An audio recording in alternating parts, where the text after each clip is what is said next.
Halo Tribuners dan Sobat WK, jumpa kembali bersama saya Giok Mengwan di Super Prediksi Euro 2024. Dan kini kita bakal bahas sisa pertandingan dari grup F, yaitu ada pertandingan antara Republik Ceko melawan Turki dan Georgia melawan Portugal. Dan keduanya akan dilaksanakan pada Kamis 27 Juni 2024 dini hari. Dan untuk membahasnya kita di sini sudah bersama dengan Bung Alfa dan juga Bung Majid.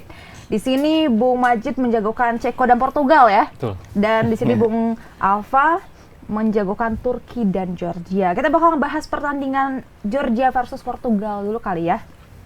Karena di sini kan menarik nih, Georgia ternyata kan berada di posisi terakhir ya, terakhir. Sedangkan Portugal sudah di atas awan dengan 6 poinnya. Untuk Portugal sendiri ngerasa Georgia ini kira-kira bisa bisa bermain imbang nggak? Minimal bermain imbang nggak? Ya kalau dari Georgia sendiri ngelawan Portugal, ya pasti di match terakhir kayaknya nggak cuman pengen dapat hasil imbang ya. Pasti pengen dapat kemenangan karena kalau menang kan malah bisa jadi runner up dengan catatan Turki kalah gitu. Ya kesempatan ini tentu nggak disia-siain gitu, apalagi ini debut mereka di Euro juga. Tapi kalau ngelihat jalannya pertandingan Georgia di selama 2 pertandingan sebelumnya, lawan Turki dan lawan Ceko, memang ada beberapa poin yang memang menjadi kendala dari Georgia itu sendiri sih. Terlebih nanti ngelawan Portugal, ngelawan skuad yang kedalamannya cukup bagus juga di Euro kali ini. Ya jadi pekerjaan rumah yang sangat berat lah untuk Georgia sendiri di fase grup ini. Oke, kalau dari Bang Majid sendiri gimana nih? Kalau saya melihat sih pertandingan yang tidak berimbang lah ya seharusnya. Jadi Karena Georgia melihat dari kita mengukur dari statistik dulu ya. Memang Portugal tuh di fase grup ini saya pikir memang belum menemukan lawan yang sepadan, walaupun di pertandingan pertama Portugal itu harus kewalahan yang hadapi Ceko waktu itu 2-1. Malah kebobolan dulu terus sempat on goal dan akhirnya cetak gol di akhir. Di situ juga kita menyoroti peran dari Cristiano Ronaldo ya. Mungkin dari pelatih si Martinez, dia bilang memang Ronaldo tuh masih pantas main, sampai akhirnya kan dia 2 pertandingan masih dimainkan. Dan untuk lawan Georgia ini saya pikir Martinez juga masih akan mengeluarkan kemampuannya. Dia emang pengen sapu bersih di pertandingan grup F ini, mengingat kemenangan demi kemenangan yang didapatkan oleh Portugal ini akan menambah rasa percaya diri mereka untuk bisa tembus ke babak 16 besar. Dan ini ada catatan menarik juga ya yang saya temukan, bahwa Ronaldo ini jadi salah satu pemain yang tampil di 6 edisi Piala Eropa ya. Makanya dia tuh sangat ambisius lah ya. Ambisius dan juga didukung oleh pelatih dan rekan-rekannya juga kan. Dia di situ berdua sama Pepe ya, yang bisa dibilang pemain paling lamanya lah. Dari tahun 2004, 2008, 2012, 2020 dan sekarang. Terus kemudian Portugal menangkan game pembuka mereka di turnamen kejuaraan UEFA berturut-turut pertama kalinya ini ke-9 kalinya. Pertandingan pembuka tuh di UEFA tuh terus menang di pertandingan awalnya. Kemudian sementara Ceko itu baru yang awalnya baru menangkan 1 kali pertandingan. Ini untuk lawan Georgia sendiri, kalau melihat dari statistik ya jelas lah Georgia kemarin bermain imbang lah ya. Bermain imbang 1-1 ya lawan Ceko, walaupun memang ada kansnya. Kalau kita lihat pastinya nanti Portugal bakal tampil dengan skuad penuhnya ya. Kita mungkin Cristiano Ronaldo akan disimpan lah dengan stamina-nya agak lebih prima di babak 16 besar nanti. I see. Jadi kemungkinan nggak akan diturunin ya di permainan lawan Georgia ini ya? Disimpan kemungkinan. Apa karena nggak remeh Georgia? Nggak juga, lebih ke stamina kan. Gitu. Karena mengunci pemain inti ini udah dilakuin di match Spanyol deh ya. Spanyol lawan Albania ya. Baru menang 1-0 doang ya. Menang 1-0 doang itu banyak yang kegocek lah istilahnya. Karena memang hampir semuanya dari midfield ke striker itu diganti sama Luis de la Fuente. Dan kemungkinan besar Portugal mungkin ngelakuin hal yang sama juga, karena ngelihat di 16 besar bakal ngelawan lawan yang lebih sulit ya. Dan ini menjadi kans tersendiri bagi Georgia untuk memanfaatkan peluang gitu. Seenggak-enggaknya mereka bisa mencetak gol lebih dulu sama seperti saat melawan Ceko, mencetak gol lebih dulu menghadapi Portugal. Karena memang kalau dilihat Portugal juga ternyata nggak se-efektif itu loh di 2 match sebelumnya, itu nggak terlalu eksplosif. Cara mainnya nggak terlalu menyerang kayak Jerman gitu. Sementara itu Georgia sendiri PR-nya adalah bagaimana mereka membangun serangan dari bawah, karena memang Georgia ini tipikal yang dia holding the ball-nya lumayan lama di area sendiri gitu. Jadi kurang berani lah untuk maju Georgia itu. Oh gitu. Tapi untuk pemainnya sendiri kan kalau tadi Portugal menjagokan CR7 nih, tapi kalau Georgia sendiri? Ada nama-nama terkenal lah. Kalau di Georgia sendiri yang paling banyak disebut adalah Kiska Kvaratskhelia, itu midfield. Dan di 2 match sebelumnya memang cukup memberi impact lah untuk permainan itu sendiri. Tapi memang lagi-lagi sepak bola kan sulit ditebak ya, karena nggak 1-2 pemain aja sih. Betul. Dan ada beberapa pemain lain yang tampil bagus juga, yaitu strikernya juga si Mika Tautze. Itu cukup bagus lah. Positioningnya sebagai striker udah lumayan, tapi memang supply bolanya mungkin yang memang masih kurang. Yang masih ditahan iya, di karena kalau kita lihat sendiri. di sepanjang Euro ini di fase grup ya khususnya, memang yang banyak mencetak gol tuh rata-rata bukan pemain striker. Di pemain midfield atau gelandang serangnya sih. Oke, keunikan Euro ini. Tapi kalau misalkan peluang untuk menjadi ya posisi 3 atau runner up lah, kira-kira berapa persen sih sebenarnya Georgia nih? Kalau ngelihat dari pertandingan-pertandingan sebelumnya kan ya banyak orang menilai agak kurang katanya gitu kan. Iya, kalau untuk peringkat runner up atau peringkat ketiga tetap ngelihat hasil dari matchnya Turki ya, Turki lawan Ceko. Karena ada catatan juga, karena kalau dia bisa jadi runner up kalau Turki kalah gitu. Atau dia bisa menjadi peringkat ketiga terbaik. Belum tentu juga kalau peringkat ketiga terbaik berarti seenggak-enggaknya dia dapat 1 poin kan. 1 poin itu berarti dia cuma 2 poin untuk lolos ke peringkat 3 terbaik. Sedangkan di grup lain itu kalau nggak salah peringkat 3 terbaiknya ada yang 3 poin gitu. Seenggaknya meraih 1 kemenangan lah. Iya. Karena untuk menentukan peringkat 3 terbaik itu kan ada banyak pertimbangan, yaitu antar grup.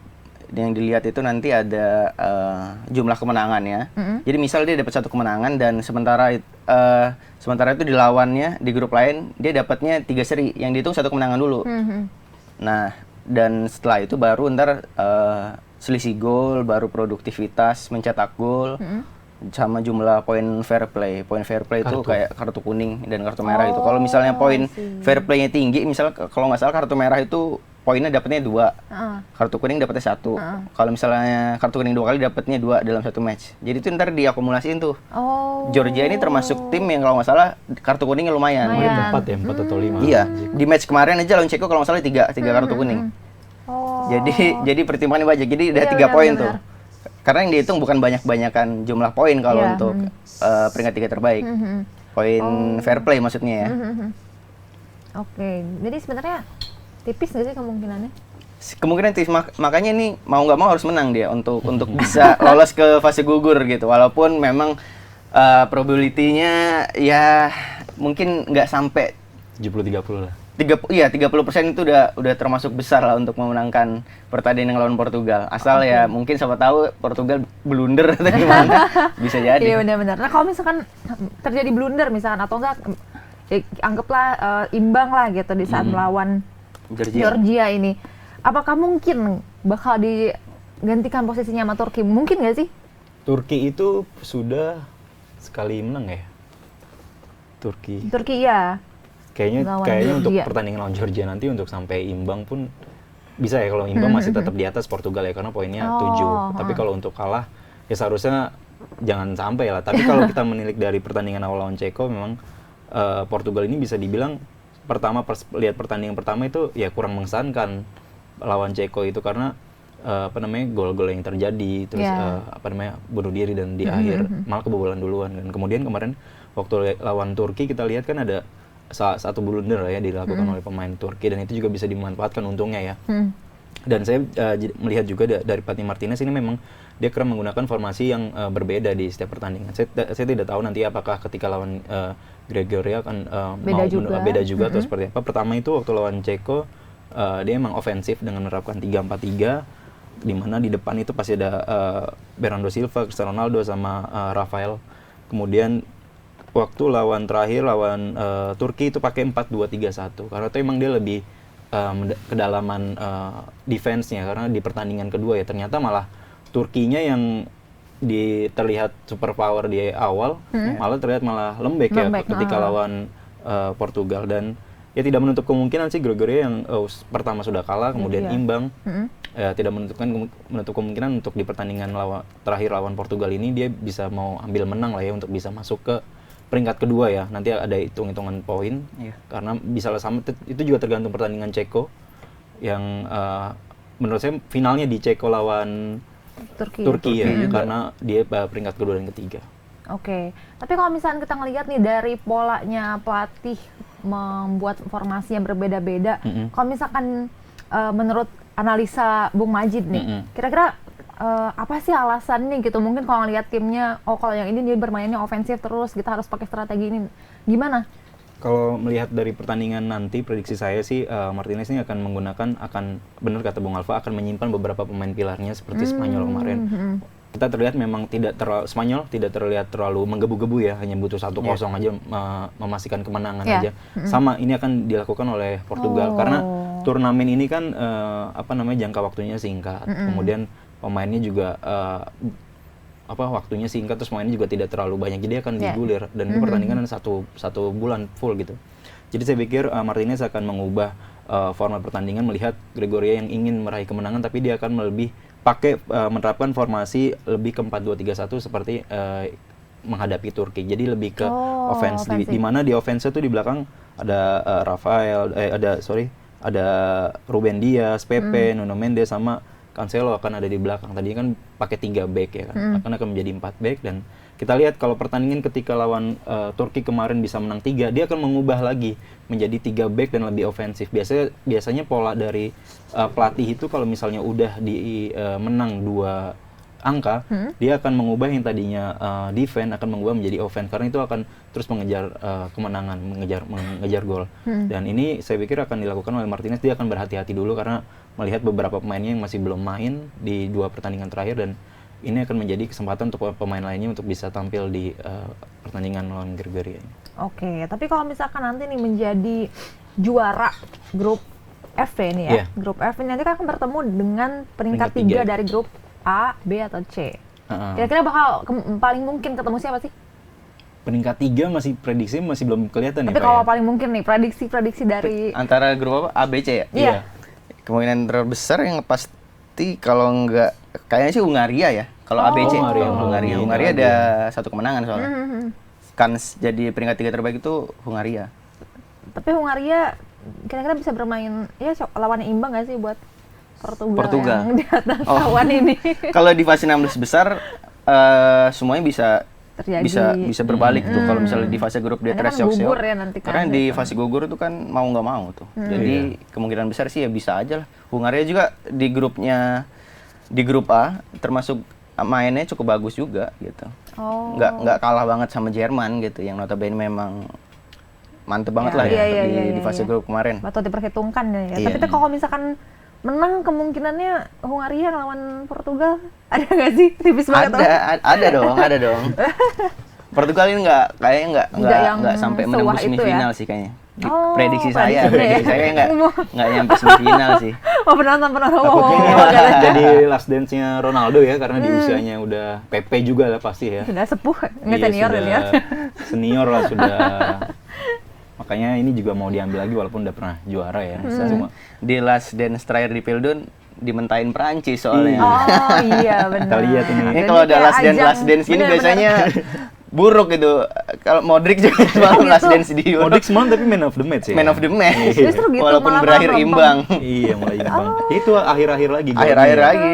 Tapi Ronaldo ini sebenarnya sempat disangsikan oleh para pendukungnya sendiri loh. Kenapa tuh? Karena permainannya tidak optimal. Tapi ini dibantah lagi ya Martinez. Martinez tuh ketika setelah konferensi pers dia mengatakan bahwa tidak ada pemain lain dalam sejarah sepak bola yang telah bermain 6 kali di edisi Euro ini. Penting untuk memahami apa yang dibawa seorang pemain. Cristiano membawa pengalaman, dia memberikan peluang untuk mencetak gol dan cara membuka ruang.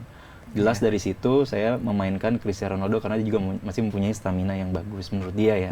Jadi memang dibantahkan ya masih pelatih ini bahwa Ronaldo itu sebenarnya memang kalau kita lihat sih emang bukan semata-mata anak emas ya. Bukan semata-mata anak emas, tapi kemarin kan nggak egois tuh di umpan kemarin. Kalau zaman 2004-2008 kan Ronaldo masih mainnya di wing lah ya. Kalau sekarang emang udah jadi striker tunggal. Jadi bolanya sebagai tembok, sebagai kita lihat juga emang buka ruang dia bagus Iya.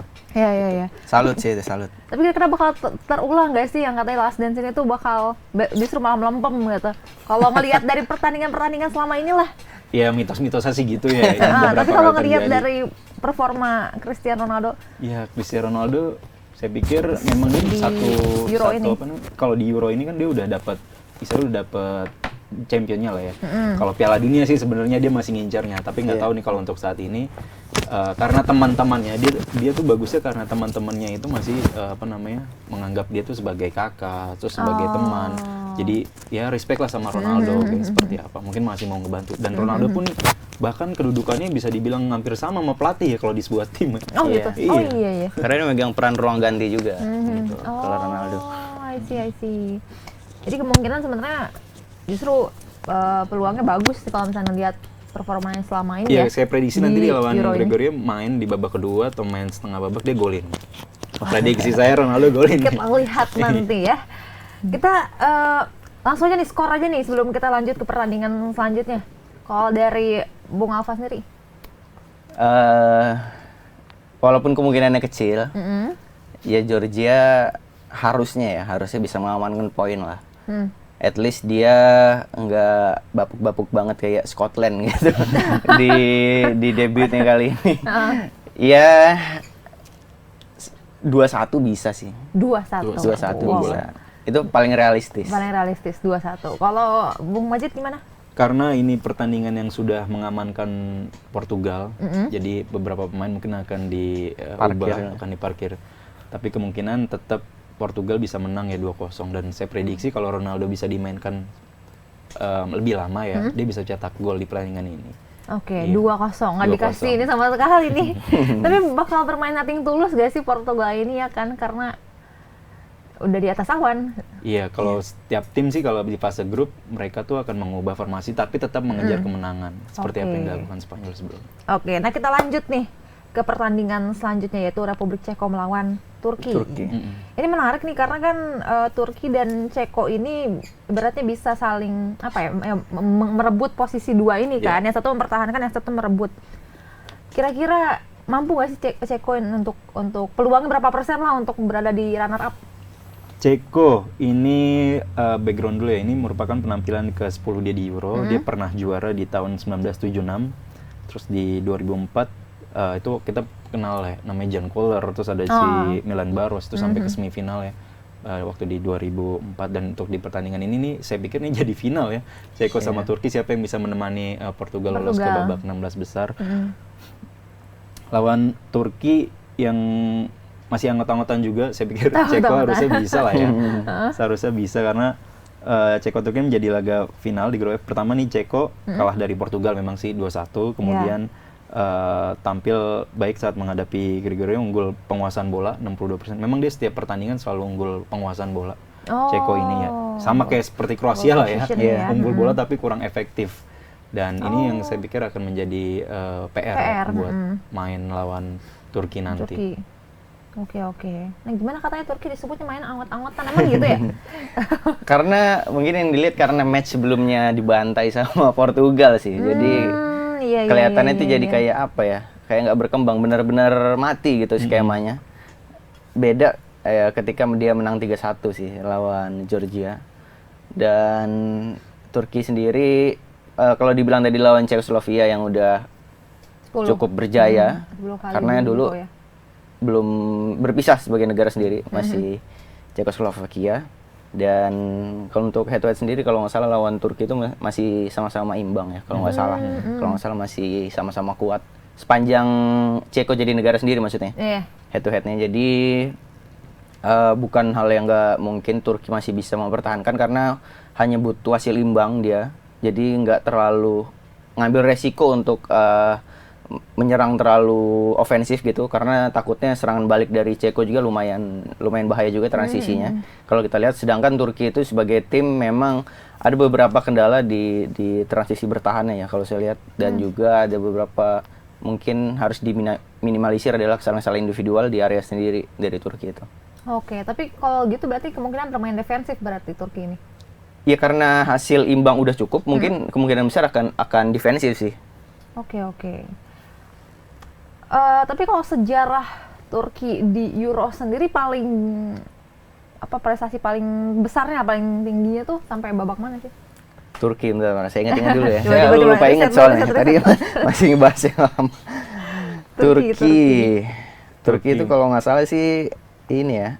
Lolos fase grup pernah ya? Lolos fase grup pernah, tapi di edisi keberapa gitu. Udah lama banget ya. Udah bukan lama sih, yang sebelumnya juga udah pernah ntar. Tapi kalau dibandingin sama Ceko Masih masih Ceko lebih ya. ini Karena, Ceko ya. ya kalau balik lagi ke Ceko ini, saya pikir Ceko ini uniknya dari sang pelatih, dia tuh selalu menggunakan formasi 3 back saat melawan Portugal, kemudian kemarin lawan Georgia juga menggunakan 3 back, 3-4-2-1 dan 3-1-4-2. Ini terlihat dari Ceko memang benar-benar bermainnya ofensif. Mungkin kalau saya bilang kemarin pertandingan lawan Georgia ini tidak beruntung ya, gol tidak di akhir ya, di menit akhir ya, kalau tidak salah udah menang. Tapi Ceko tidak bisa mengamankan ya, itu balik lagi kekonsistenan ya. Sama ini dua tim ini sebenarnya sama-sama anggota-anggotan ya. Tapi Ceko ini saya pikir dengan penguasaan bola yang gaya mainnya seperti Kroasia dengan pemain-pemain berpengalaman di dalamnya dan ditambah juga pemain muda juga. Dan ini akan menjadi bahaya juga buat Turki kalau mereka mainnya terakhir kayak seperti lawan Portugal yang kalah 3-0 di mana ya backnya ada salah satu blunder, terus emang terlihat defense-nya sangat buruk sekali Turki. Dan kalau kata Bung Alfa bener, hasil satu aja bisa mengantarkan, karena poin sekarang udah berapa, 3 ya? Iya.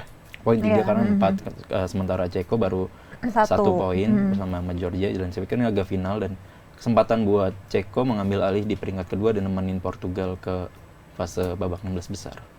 Oke. Tapi sebenarnya ini merupakan pertandingan yang imbang nggak sih? Karena kan ngelihat Ceko ternyata kan lebih lebih berpengalaman nih ibaratnya di Euro, dan juga lebih banyak dijagokan kali ya dibandingkan Turki. Gimana tuh Bung? Kalau menurut saya sih ini pertandingan imbang ya, karena dua tim itu sama-sama ya penampilannya tidak terlalu mengesankan, dan ini akan menjadi pertandingan yang penentu untuk mereka bisa tampil ke babak 16 besar. Dan salah satu pemain dari Ceko yang harus diwaspadai itu Patrick Schick. Kemarin dia juga mencetak gol, dan Patrick Schick ini kita tahu dia merupakan pemain dari Bayer Leverkusen ya. Dia itu sudah 7 gol dari 20 laga waktu di timnya di Bundesliga, kemudian mencetak 5 gol di Liga Eropa juga. Keren. Iya. Kemudian juga ini menjadi memori indah dengan Euro, karena pada tahun 2020 kemarin dia tuh salah satu top skor bersama Cristiano Ronaldo waktu itu 5 gol.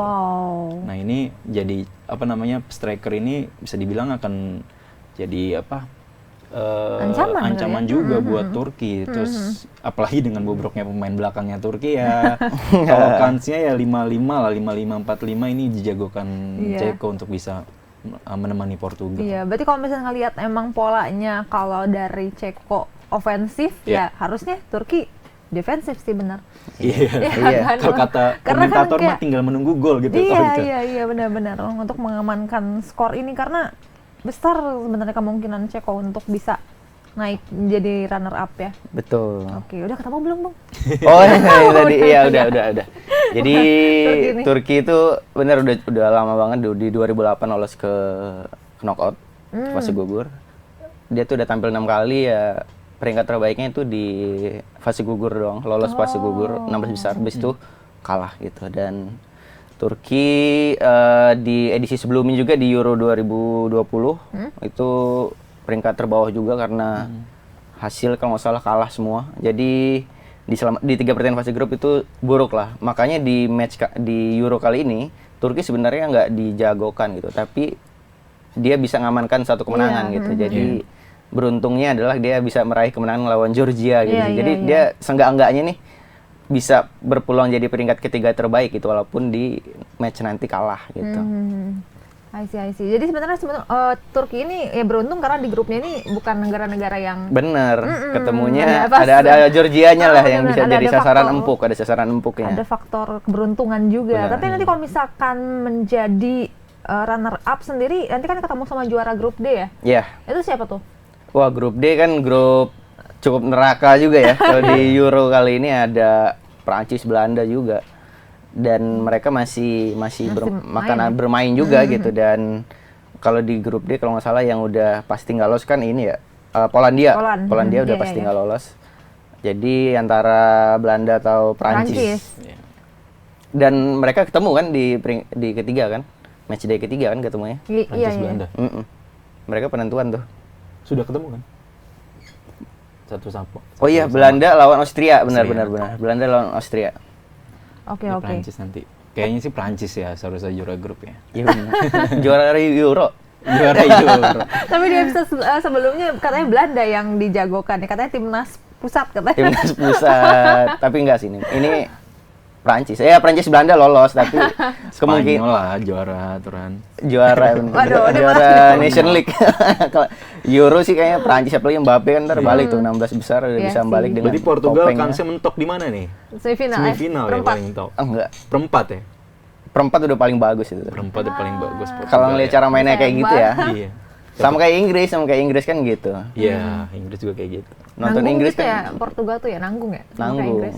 Ya siapa tahu ada kuda hitam lagi. kita lihat. Udah hitam lagi. 2004. Karena ya bukan memandang sebelah mata tim di grup F ya. Sebenarnya saya sih Portugal ya belum ketemu lawan yang Kelihatan, berat. iya benar-benar karena Setuju sih, belum ketemu benar-benar. dengan lawan yang tepat Jadi sih. belum Lawan kelihatan yang performa sesungguhnya seimbang, gitu Iya, ya. seimbang gitu. ya. Sedangkan pas di match fase grup ada beberapa yang ngelihatnya kita apa ya, kayak waduh aja kalau nonton Iya, Portugal iya. nih masih was-was gitu loh, nggak tenang iya, gitu. iya, Padahal iya, yang iya. dilawan tuh adalah Ya tim udah yang yang- memang peringkatnya peringkat FIFA-nya di bawah jauh Iya. oleh Portugal gitu. Oh, tapi kalau misalkan nanti Turki ketemu sama oke lah Belanda atau Prancis, Hmm. kayaknya bakal terulang lagi berarti cuma mentok di fase. Iya. Alumnus dari grup F ini sih kayaknya memang ini ya, memang kayaknya nggak sampai sejauh sampai perempat final sih kayaknya alumnus dari grup F. Tapi kalau misalkan nanti Ceko yang secara mengejutkan jadi runner up, kira-kira bisa nggak tuh? Tapi sulit ya kalau Iya, yang kita tetap lihat ya. kan juara grup ya. Apalagi juara grupnya D ya. Di situ Iya. ada Belanda sama Prancis yang Iya. notabene punya materi yang kuat juga, Betul, permainannya juga yang sangat dua tim ini jadi tim-tim yang dijuarakan lah, Iya, benar-benar. favoritkan juara Iya. di Euro ini. Sementara Ceko ya permainan di grup F ini ya kita lihat ya kurang lah. Mungkin juga nanti Portugal juga kalau ketemu peringkat 3 terbaik, lolos nih babak 16 besar, nyampe ke perempat final, baru di situ akan ketemu tim-tim negara-negara yang kuat juga baru di situ. Oke, tapi nanti kemungkinan grup juara 3 grup F ini ya bakal ketemu sama juara grup C ini. Iya. Grup C siapa ada lupa ya? Grup C itu isinya Tapi udah keluar belum sih juaranya grup C Oh. ini? Ini ada baru dua Inggrisnya. match ya. Grup C itu ada Inggris, Oh. Denmark, Denmark, Slovenia Inggris iya, masih iya, di iya. atas ya. masih di atas. 4 Empat. poin. Empat. Berarti Betul. kemungkinan 4 poin tuh. iya, jadi mau Turki kalau misalnya nanti ketemu menjadi juara 3 atau runner up tetap kayaknya bakal mentok tetap ya kayaknya. Ya. Tapi kalau lawan Inggris yang Masih bisa.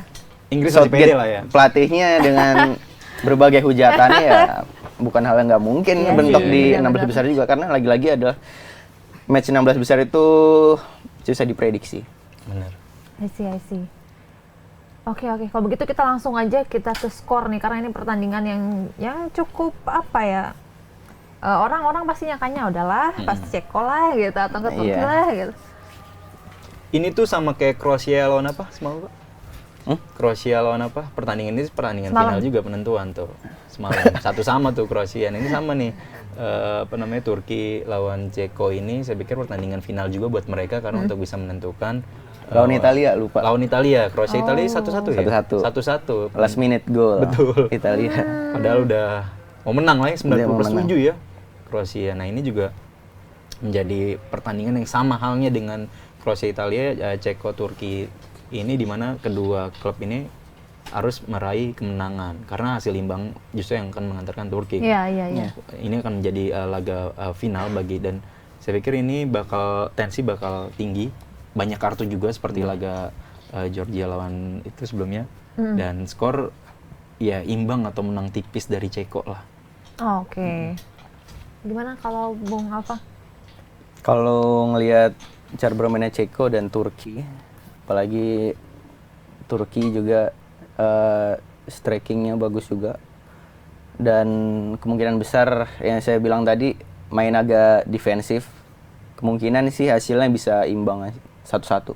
Imbang ya, tetap ya. Tadi imbangnya berapa? Satu juga. 0-0 1-1 lah. Oh, oke. Berarti nggak lolos. Banyak. Iya, nggak lolos. Tiga terbaik bisa dapat. Peringkat titik terbaik dia cuma 2 poin. 2 poin nggak dapat. Susah. Udah susah.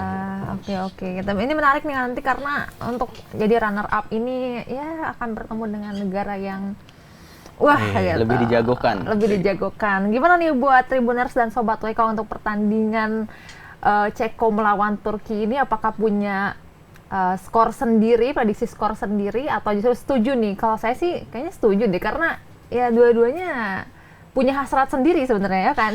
Oke, untuk itu kita sudahi pembicaraan kali ini. Kita akan melihat langsung nanti di hari Kamis ya Bung ya. Hari Kamis bagaimana hasilnya, dan saksikan terus untuk mengetahui prediksi-prediksi pertandingan selanjutnya hanya di Super Prediksi Euro 2024. Kami pamit undur diri, sampai jumpa, salam olahraga.